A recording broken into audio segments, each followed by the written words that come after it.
Pre-warning, this will be a very controversial video and quite a sensitive issue for all the people involved. Please do not harass or throw hate at any of the parties. This includes the comments section of this video. So, did a Game Changers manager try to ruin Plumbella's career? The reason I've decided to post this video is to discuss the implications of cancel culture in the Sims community and being responsible for how we communicate with others on social media. Time and time again, I've seen people misunderstand others and sometimes twist their words to fit their own narrative. These types of conversations can quickly escalate and can become serious, and if you have a large influence, can be damaging. It's literally been only a couple of days since I talked about how Simmers overreacted to an innocent question posted by Fantasia, and it's happened again. But this time, things got a lot more heated and a lot more serious. It did have a significantly detrimental effect on two well-known game changers and a Game Changers manager. So what's this all about and what's the full story? There's a lot to talk about and unravel, so this will be a longer video than usual. I'll try my best to stick to the facts, so let's start with the people involved. Plumbella, who is a well-known game changer and YouTuber. If you've watched any of her videos, then you know she's hilarious, sassy, honest, and has such a huge personality.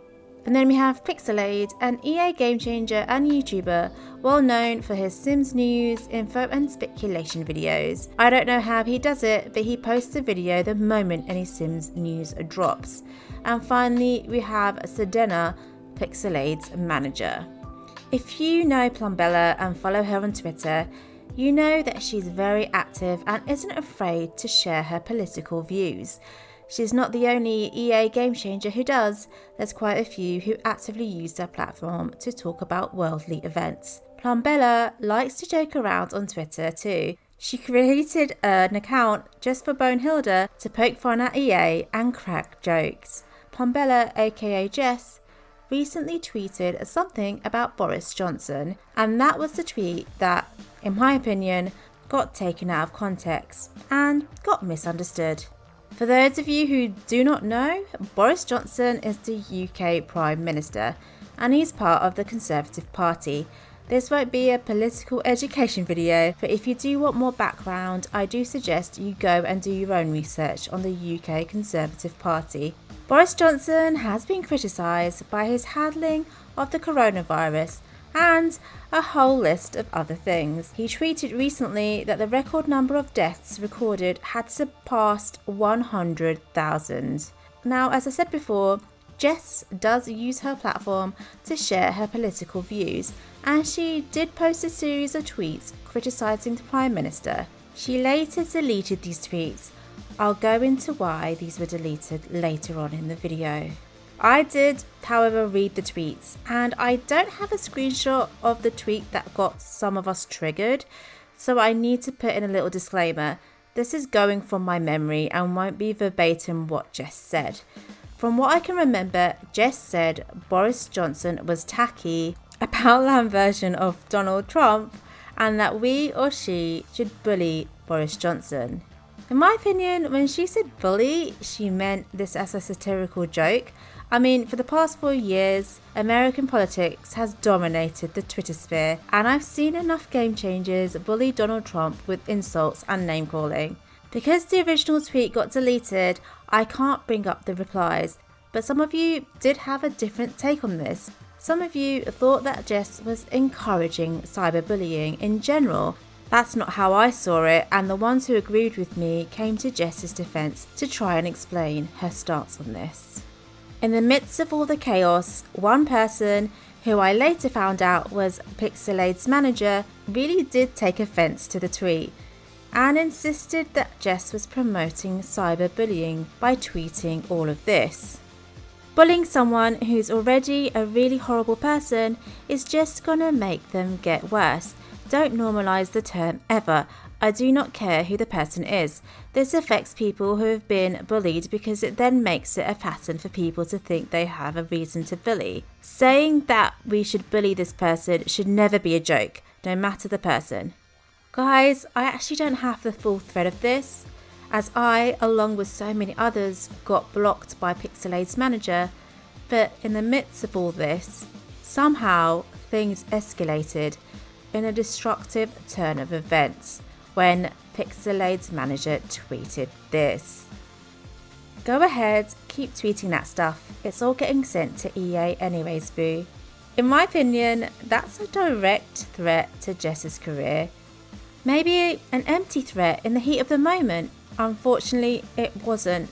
Pixelade's manager did get in touch with Sim Guru Frost and tweeted this. We were finally on the home stretch of making people understand how bad cyberbullying and bullying in general hurts people, and now a game changer wants to pull this mess. Heck no, at Sim Guru Frost. Thank you so much, Fat Girl Unicorn, for providing me with that screenshot. This is the only screenshot I have of them actually contacting EA or a Sim Guru. I do not know if there were any more tweets like this. I mean, they didn't mention Jess in the tweet, and I know that this would probably not have much weight in getting her kicked off the program, but if you're a manager of a game changer, there is some general social media etiquette you should abide by. This to me isn't just a random person tweeting a Sim Guru about a game changer's failings.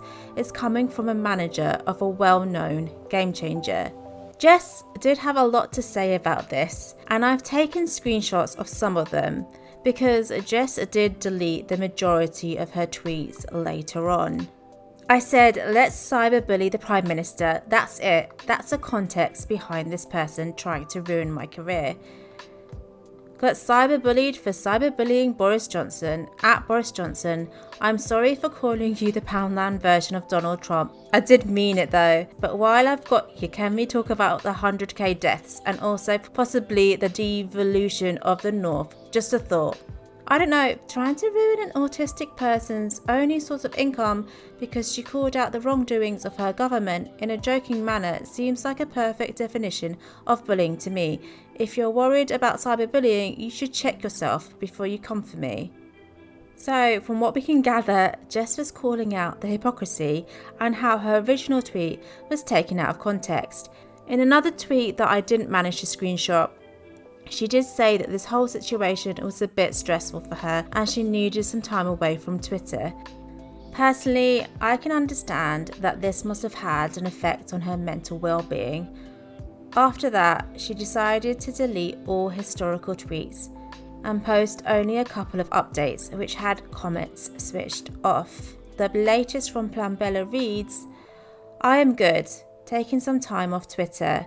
That being said, seeing my tweets being taken out of context so easily has made me wary of being present on Twitter. I just want to clear it up that my career hasn't been affected and I still 100% stand by my words. And my final words, even if my game changer status had been revoked, I still would not apologise for my words and would still stand by them. I am unapologetically left-wing and no amount of threats to my career or societal pressure would change that. Bye for now. Well, that is a big sign of relief. I'm glad that her game changer status wasn't affected. So what's happening in the aftermath of all this? In a nutshell, Plumbella deletes all her historical tweets and says that nothing will stop her from sharing her political views, but it has made her very wary of being active on Twitter. Pixelade decided to deactivate his Twitter account, his silence at the time raising a lot of questions from the community as his manager was the source of the drama. But Pixelade did come back and released a statement. I'll read that to you now. Dear Sims community, there are a couple of things that I need to address. Firstly, I would like to talk about my former manager, Hidden Ties. I do not stand by what she said. I know in the past I have been very vocal about my political stance, and I believe that everyone has the right to speak up about that sort of thing. I also don't appreciate how she handled her disagreement with Plumbella. You can't fight bullying with more bullying. I have decided to let her go as my manager, and I would like to apologise to Jess for the unnecessary drama. I thought staying silent was the best thing, but now I know I should have stepped up and spoke up for what's right, since Hidden Times is associated with me and my brand. Furthermore, I would like to apologise for my use of AAVE. I was not aware that the word chill, commonly used as a meme via Stan Twitter, was part of AAVE, African American Vernacular English, until I was made aware by 2 individuals. Since then, I have stopped using it, have done research, and promised not to use it or other words associated with AAVE. It was insensitive, and I apologise not only to POC but also to my fans for not being a better influence. From this point forward, I will be more mindful of the things I say. As a popular content creator, it's my job to influence my community to be better. I should have taken more care in how I presented myself. For that, I am deeply sorry. And then Pixelade goes on to address and apologise for an incident that occurred in early 2020. If you want to read that, then please do go and check out Pixelade's Twitter account. Pixelade's manager privated their account, reopened it, and then also posted an apology. Jess, Plumbella, I'm sorry. I mistook your tweets, and that is completely my fault. I said you should have been removed from the Game Changer programme for inciting that we should cyberbully Boris Johnson. That was extreme and certainly should not have been said at all. I misread your intentions behind your tweet. I saw it as you promoting cyberbullying and didn't realise it was satire. I shouldn't have jumped to conclusions and never crossed my mind that you were joking. Pixelade, I'm sorry as well. I was associated with you and should have known better to have said the stuff and known it would have come back to hurt you instead. Community, I'm sorry to you too. I attacked a game changer who I felt was in the wrong originally and wasn't thinking properly. Yeah, I was wrong in this situation and I didn't see it before. I am sorry for taking a full day to respond. I wanted to sit down and think of the things said to me without continuing to look at more comments and such. I did not mean to come off in support of Boris or any of these people. I just blindly focus on the bullying aspect. I do not ever condone the actions of Trump or Boris and those like them that have been neglecting their countries. They are all public figures in charge of many, many people, and it's their duty to protect their people. So the big question is, as a community, can we learn from this? Social media is addictive. It can be a double-edged sword. It's a great way for us to keep in touch with the wider world, with friends, with influencers, and it's a great way to form friendships and feel like a part of a community. Because social media is so accessible, it's really easy to take things out of context. You might see a tweet from someone that you hardly know and take it at face value, not knowing how that person usually phrases their tweets. It's pretty difficult to put your point across with limited characters, and so it's so easy for people to twist your words to fit into their own narrative. We sometimes forget that there's a real person at the other end of that screen and don't take a minute to reflect on what we're about to say in the heat of the moment. We don't know what that person is going through, how their mental health is. We just want to win the debate or argument to satisfy our own needs. This is why cancel culture has been so easy. In certain situations, it's best just to take a minute, walk away, breathe, and not hit send. Sometimes you send things in the heat of the moment, which can then have dire consequences, and not just for you, but for all other parties involved. I mean, look at this situation. Someone just lost their job, and it could have all been avoided. Guys, I would really love to hear your thoughts. Just remember to be respectful in the comments. Keep shining. Until next time, I'll see you soon. Bye.